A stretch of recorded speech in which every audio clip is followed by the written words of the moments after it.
মহাত্মা গান্ধী অর্থাৎ আমাদের জাতির জনক, তার জীবনের এমন একটা দিক আছে যা নিয়ে আমরা খুব একটা কথা বলি না, বলা ভালো আলোচনাটা অনেক সময় যেন এড়িয়ে যাওয়া হয়। আজ আমরা সেই প্রায় চাপা পড়া অধ্যায়টাকেই একটু খুলে দেখব।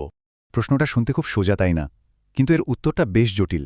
ভাবুন তো, যে মানুষটা অহিংসা দিয়ে গোটা বিশ্বকে পথ দেখালেন, তিনি কেন জীবনের প্রায় শেষ দিকে এসে এমন একটা অদ্ভুত আর বিতর্কিত ব্যক্তিগত পরীক্ষা শুরু করলেন?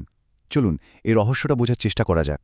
এই পুরো ঘটনাটার প্রেক্ষাপট বুঝতে হলে আমাদের একটু পিছিয়ে যেতে হবে। একেবারে ১৯৪৬ সালের সেই উত্তাল সময়ে, যখন গোটা দেশ সাম্প্রদায়িক দাঙ্গার আগুনে জ্বলছিল। দেখুন, এটা কিন্তু শুধু একটা রাজনৈতিক সমস্যা ছিল না। গান্ধীর জন্য এটা ছিল এক গভীর আধ্যাত্মিক সংকট। তার একটা অদ্ভুত বিশ্বাস ছিল যে তার ভেতরের শুদ্ধি বা আধ্যাত্মিক শক্তি সরাসরি দেশের শান্তিকে প্রভাবিত করতে পারে। তাই যখন দাঙ্গা কিছুতেই থামছিল না, তিনি এর দায়টা নিজের কাঁধে তুলে নিলেন। ভাবতে শুরু করলেন, নিশ্চয়ই তার নিজের সাধনাতেই কোথাও কোনো বড় গলদ রয়ে গেছে। আর নিজের ভেতরের সেই গলদ খুঁজে বের করার তাগিদ থেকেই জন্ম নিল তার জীবনের সবচেয়ে বিতর্কিত এক সিদ্ধান্ত, যা পরিচিত ব্রহ্মচর্য পরীক্ষা নামে। আচ্ছা, এখানে গান্ধীর কাছে ব্রহ্মচর্য শব্দটার মানে কী ছিল সেটা বোঝাটা খুব জরুরি।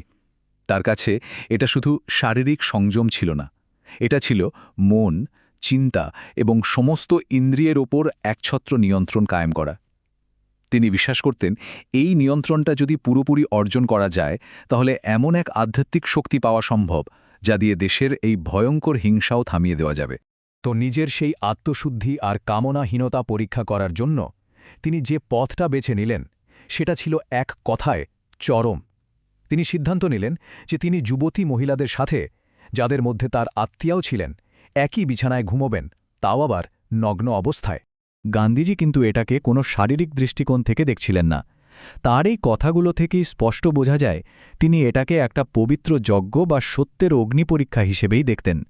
তার যুক্তি ছিল, যদি মনে কোনো পাপ চিন্তা আসে তবে ভগবানই তার বিচার করবেন।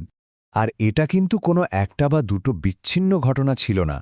যেমনটা এখানে দেখা যাচ্ছে, তার নিজের নাতনি মনু গান্ধী, নাতবউ আভা গান্ধী, এমনকি তার ব্যক্তিগত চিকিৎসক সুশীলা নায়ার পর্যন্ত অনেকেই এই পরীক্ষার অংশ হয়েছিলেন। বিভিন্ন সূত্র থেকে জানা যায় প্রায় ১৫ জন নারী এর সাথে কোনো না কোনোভাবে যুক্ত ছিলেন। যা হওয়ার তাই হলো। এই খবর যখন গান্ধীজির কাছের মানুষদের কানে পৌঁছল, তখন তীব্র প্রতিবাদের ঝড় উঠল। এই স্লাইডটা বিতর্কের একদম কেন্দ্রবিন্দুটা তুলে ধরেছে। একদিকে গান্ধীজি নিজে একে বলছেন এক আধ্যাত্মিক সাধনা বা সত্যের অগ্নি পরীক্ষা, আর অন্যদিকে তার সবচেয়ে কাছের লোকেরাই একে বলছেন অধর্ম, মানে অনৈতিক কাজ এবং ক্ষমতার অপব্যবহার। একবার ভাবুন তো ব্যাপারটা, যিনি গান্ধীর সবচেয়ে বিশ্বস্ত সহযোদ্ধাদের একজন, সেই সর্দার বল্লভভাই প্যাটেল পর্যন্ত গান্ধীকে চিঠি লিখে এর তীব্র বিরোধিতা করেছিলেন। তিনি সোজাসুজি লিখেছিলেন, এই কাজটা ধর্মের নামে অধর্ম ছাড়া আর কিছুই নয়। শুধু প্যাটেলই নন, তার সচিব নির্মল কুমার বসু, জওহরলাল নেহরু, এমনকি তার নিজের ছেলেও এই কাজের ভয়ানক সমালোচনা করেন। নির্মল বসু তো এতটাই হতাশ হয়েছিলেন যে তিনি প্রতিবাদে গান্ধীজির সচিবের পদ থেকেই ইস্তফা দেন। তার যুক্তি ছিল, এই পরীক্ষাটা ওই মেয়েদের উপর সাংঘাতিক মানসিক চাপ তৈরি করছে। এবার আসা যাক সেই প্রশ্নে, যা যে কোনো রাজনৈতিক বা নৈতিক বিতর্কেরও ওপরে। তাহলে এই পরীক্ষার ফলে ওই মহিলাদের ওপর ঠিক কী প্রভাব পড়েছিল? তাদের মানবিক মূল্যটা কী ছিল? এটাই কিন্তু বিতর্কের সবচেয়ে বড় জায়গা। সেই সময়ে গান্ধীজিকে প্রায় ভগবানের মতো দেখা হতো।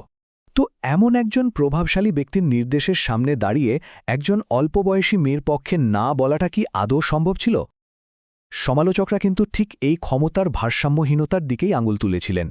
নির্মল কুমার বসুর লেখা থেকে জানা যায় যে এই পরীক্ষাগুলো আশ্রমের মহিলাদের মধ্যে এক খুব অস্বাস্থ্যকর পরিবেশ তৈরি করেছিল।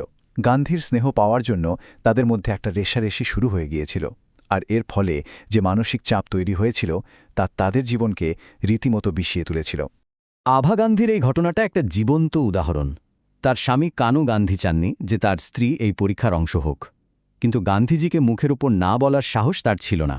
আর আভা নিজে, বহু বছর পর যখন তাকে এই ব্যাপারে প্রশ্ন করা হয়, তার একটাই উত্তর ছিল, ওই ব্যাপারে ভাবতে আমার ভালো লাগে না।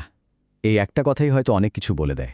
তাহলে ইতিহাসের এই বিতর্কিত অধ্যায়কে আমরা কিভাবে মনে রাখব, আর এটা গান্ধীজির বিশাল ভাবমূর্তিকে কিভাবে প্রভাবিত করে? এই স্লাইডটা পুরো বিতর্কটাকে খুব সুন্দরভাবে এক জায়গায় এনেছে। গান্ধীজি নিজে একে যজ্ঞ মনে করলেও সমালোচকদের চোখে এটা ছিল অধর্ম, মানসিক বিকৃতি, এমনকি ক্ষমতার নির্লজ্জ অপব্যবহার।